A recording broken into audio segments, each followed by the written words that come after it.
Pessoal, hoje a gente vai falar um pouquinho a respeito do Segundo Reinado, que é a continuação, né? Na última aula a gente falou a respeito do... Saiu Dom Pedro, aí o seu sucessor seria Dom Pedro II,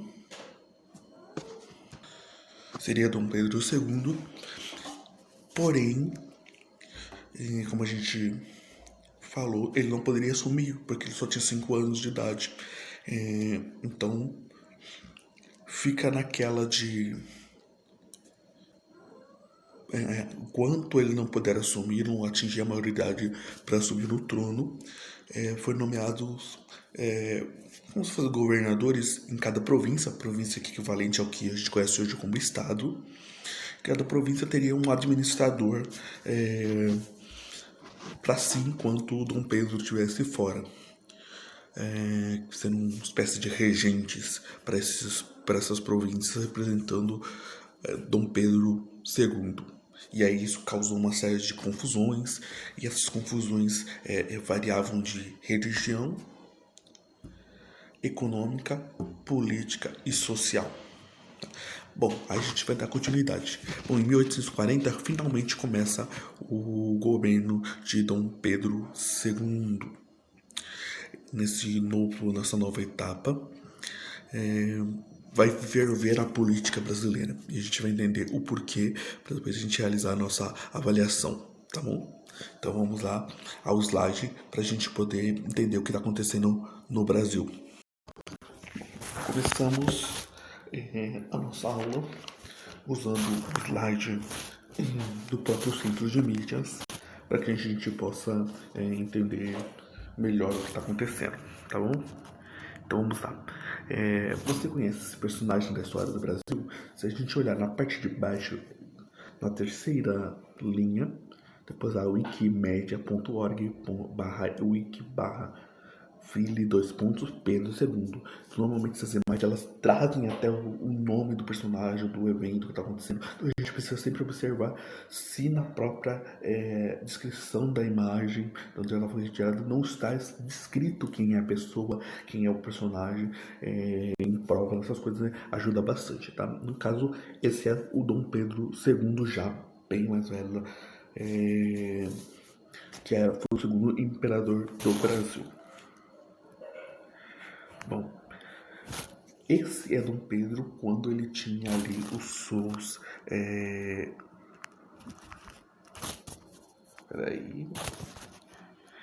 tinha os seus 14 anos de idade quando ele vai assumir o trono. Porque no segundo reinado, a situação das guerras civis provoca uma ideia de que não dá para manter assim, pelo medo das pessoas de que o país se dissolva, se separe, então precisa centralizar o poder numa figura.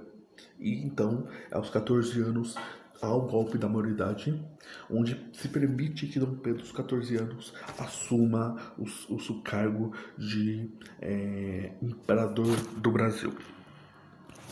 Bom, durante o período regencial do Brasil, ele vai viver uma guerra civil, que a gente já falou, até essa nomeação em 1840. A gente tem uma série de conflitos que a gente já falou. O que foram as guerras civis? Foram as revoltas políticas, sociais, econômicas e sociais, que a gente já falou, que é a revolta dos malês, Balaiada, Sabinada. O Partido Liberal propõe a antecipação da maioridade do herdeiro para garantir a centralização do poder. O que é importante a gente entender? O que é importante a gente entender aqui no que a gente está falando. Quando a gente falar de partido, o Brasil não é um partido político, como a gente conhece hoje. Existiam 2 partidos. O que é partido? Significa parte de alguma coisa. Porque quando a política brasileira começa, existem 2 grupos sociais que pensam de 2 maneiras com alguma diferença. Então esses grupos que pensam como o Brasil deveria agir, como o Brasil deveria funcionar, foram divididos em 2 partidos, não políticos, mas 2 partidos com 2 ideias diferentes, tá? Com 2 ideias totalmente distintas, tá? Então nós temos o Partido Liberal e o Partido dos Conservadores. Daqui a pouco a gente fala um pouquinho deles. Bom, a ideia desse Partido Liberal é propor a antecipação da maioridade para garantir a centralização de poder e não o desmembramento do país. Bom, uma das coisas que o país tardiamente vai fazer é o investimento na modernização, urbanização e industrialização do país. Que já acontece na Europa, já acontece em muitos países, e o Brasil ainda não tinha investido nisso, né? Na modernização, na vinda das indústrias e na urbanização de muitos territórios. Bom, falando da política, nós temos como falei, dois partidos, os conservadores, chamado de os Saquaremas, e o Partido Liberal, os Luzias. Mais uma vez, são dois partidos, mas não políticos, são duas partes, dois pensamentos com alguma divergência, com alguma ideia diferente de como deveria ser regido a política brasileira. Bom, aqui só está invertido, então essa informação na verdade, do Partido Liberal. Foi um erro lá na hora de fazer o slide do centro de mídias. Bom, quando a gente fala do Partido Liberal, os Luzia, eles têm um pensamento da seguinte forma: eles são liberais por mais autonomia provincial. Então, eles vão se diferenciar no que? Eles apoiam mais os ingleses, eles apoiam a industrialização do país, mas também apoiam que a província, que seriam os estados, tivesse uma certa autonomia de decisão para aquele território, que eles pensariam melhor de como aquele território deveria funcionar. Então, deveria ter uma pequena autonomia nessas províncias. Enquanto os conservadores, que apoiavam mais aquelas ideias coloniais, eles não vão ser tão apoiadores de industrialização, mas eles vão preferir os latifundiários, ou seja, o latifúndio, ou seja, a parte rural, e que deveria obedecer mais à metrópole, né? Então ele vai apoiar mais essa ideia de centralização de poder. Mas conforme eles se diferenciam na ideia, enquanto os conservadores eles vão apoiar mais a questão latifundiária, mais a questão colonial, mais a questão centralizadora, o Partido Liberal ele já vai ser mais apoiadora de uma industrialização, mais próxima aos ingleses. Parte dos liberais, inclusive, eram contra a escravidão, assim como os ingleses.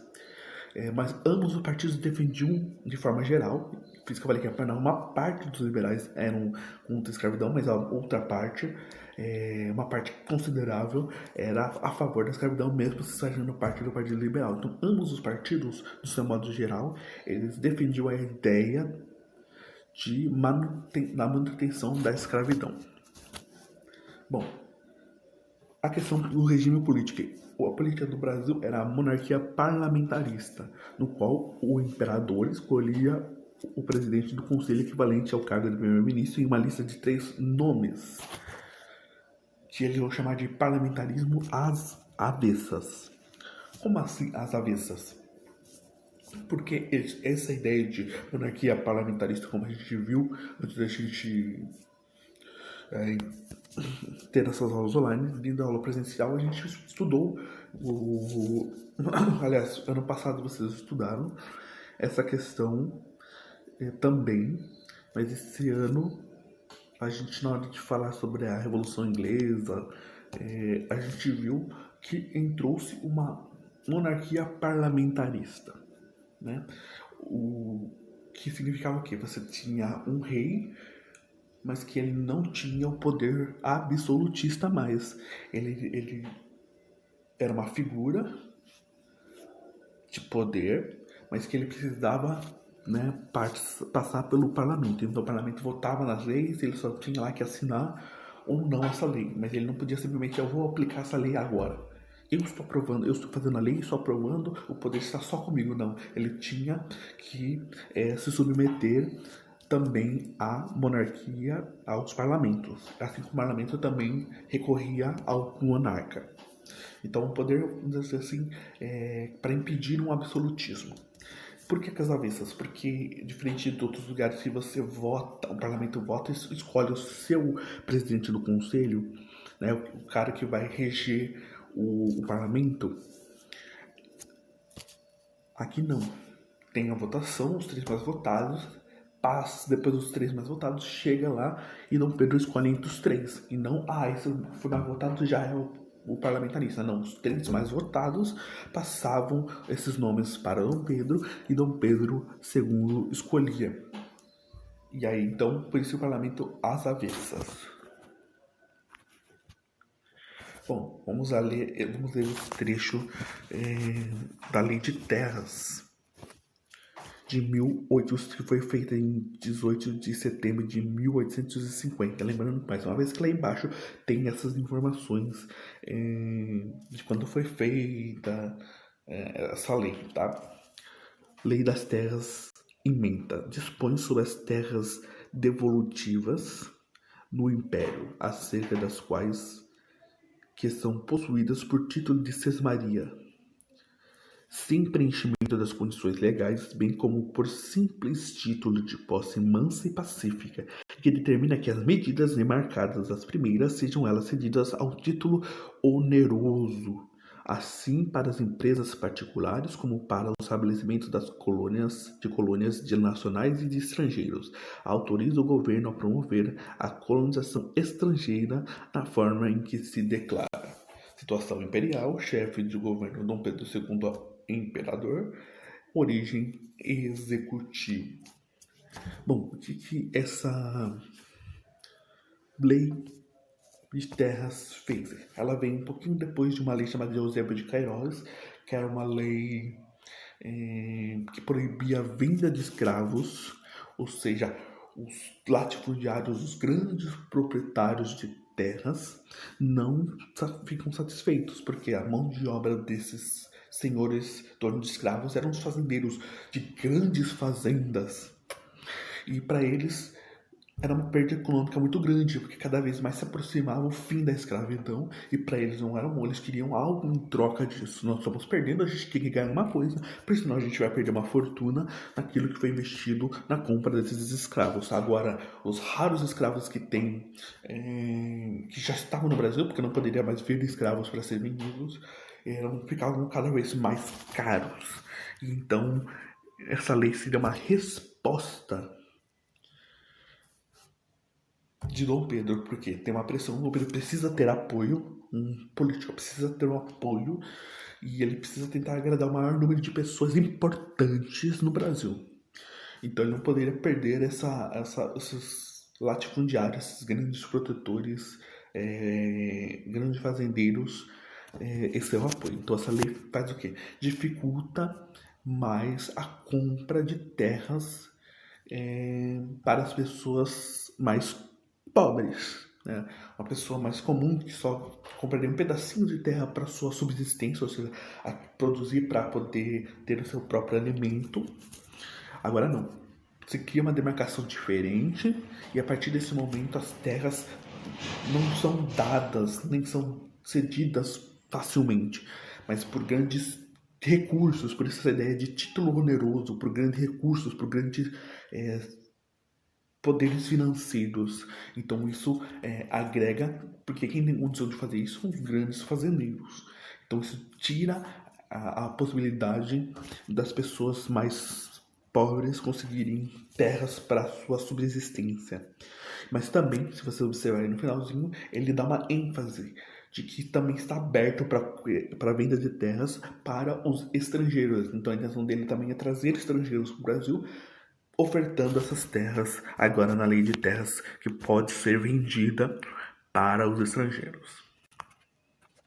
Bom, aí na questão 1 ele fala que ficou estabelecido no artigo 2 da lei de terras, que ficou claro que foi dificultar cada vez mais esse venda de terras, ou seja, para que essa venda de terras fique mais difícil para pessoas mais comuns e facilite, consequentemente, conseguir vender essas terras para os estrangeiros e os grandes proprietários de terra.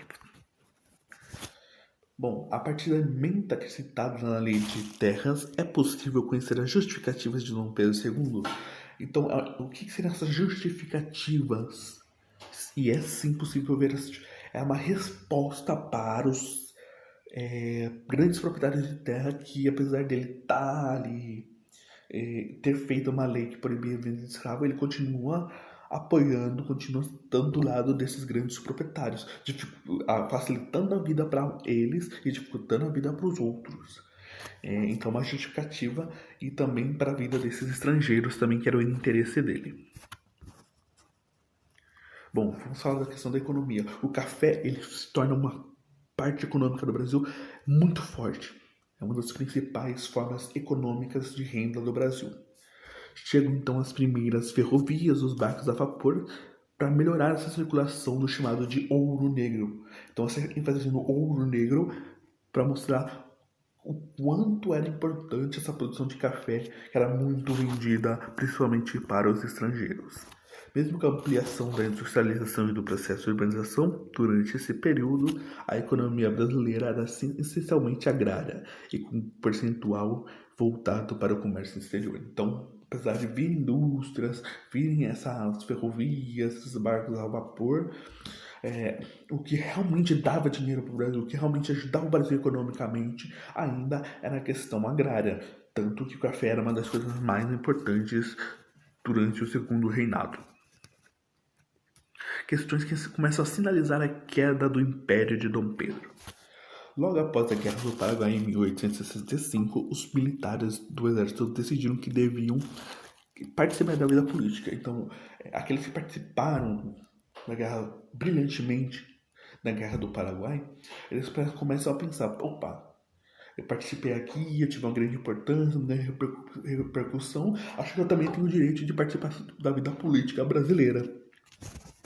Porém, Dom Pedro II impede essas ideias. Fala, não, vocês são militares, o político aqui sou eu, vocês não fazem parte dessa vida política. O que vai fazer com que o exército começasse a conspirar contra o imperador. Então, já temos aí mais, além das pessoas comuns, mais pobres, as pessoas também, pessoas do exército, os soldados. O exército brasileiro começa a também não gostar muito do Império de Dom Pedro II. Mas também não gostar. Então, mais é um grupo aí que importante que vai começar a conspirar contra o imperador. A abolição do escravo foi um dos fatores que determinaram a queda do Império em 1889. Então, em 1889, e aí, a partir desse 1889 é o nosso assunto do nono ano, a gente para em 1889 e começa no nono ano, em 1889. Então, o que é importante a gente saber? Que vamos ter a Lei Áurea, que é a lei que liberta todos os escravos, e isso vai acontecer no ano de 1888. Em maio de 1888, tá? Então é bastante importante, porque isso vai ser um dos fatores mais importantes para a queda desse império. E a gente vai ver o porquê. Então Pedro II perdeu o apoio dos cafeicultores, que tiveram que libertar os escravos após a assinatura da Lei Áurea e não receberam nenhuma indenização por parte do governo central. Então, na hora que é assinada essa Lei Áurea, imediatamente os donos de escravos tiveram que soltar os seus escravos.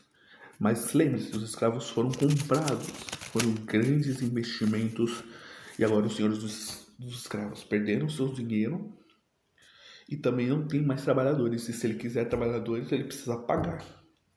Então, uma fortuna foram perdidas.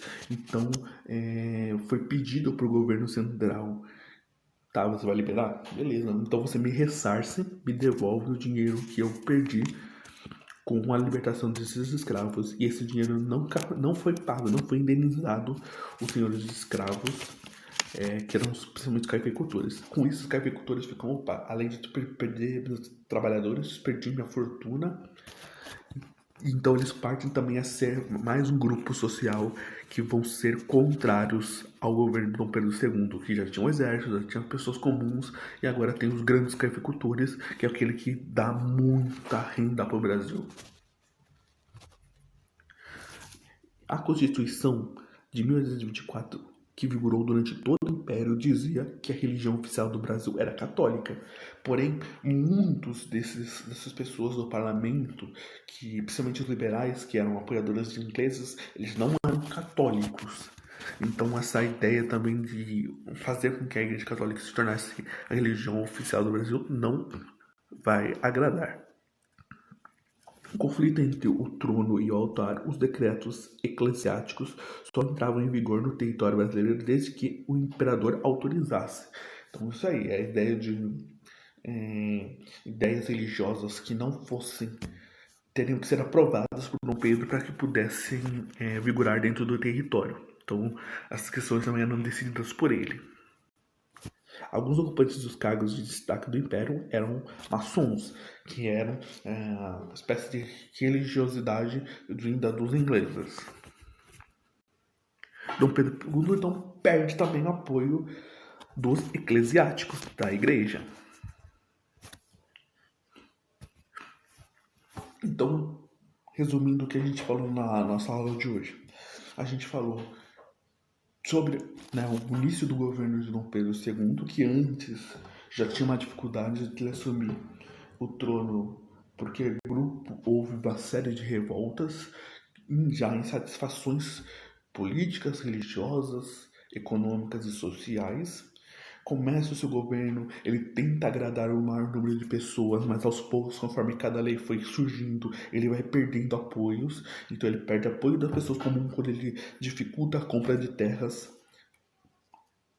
tornando a vida das pessoas pobres muito mais difíceis.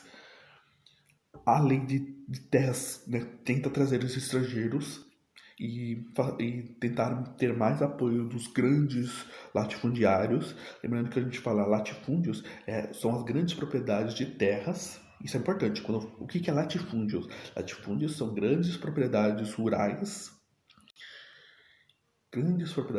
que produzem um tipo de planta, normalmente, um tipo de, por exemplo, um café, e que é exportado para fora do país. E latifundiários são os donos dessas grandes terras. Então, latifúndios são grandes propriedades rurais.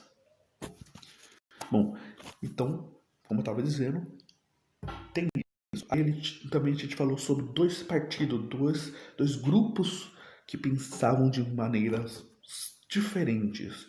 Os conservadores e os liberais.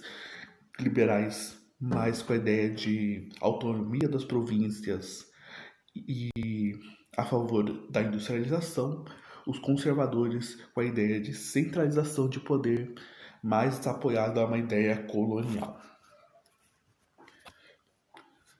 E nós falamos também depois que o Dom Pedro II impediu a ideia de participação dos militares, causando mais um grupo social que vai ser contrário ao seu governo.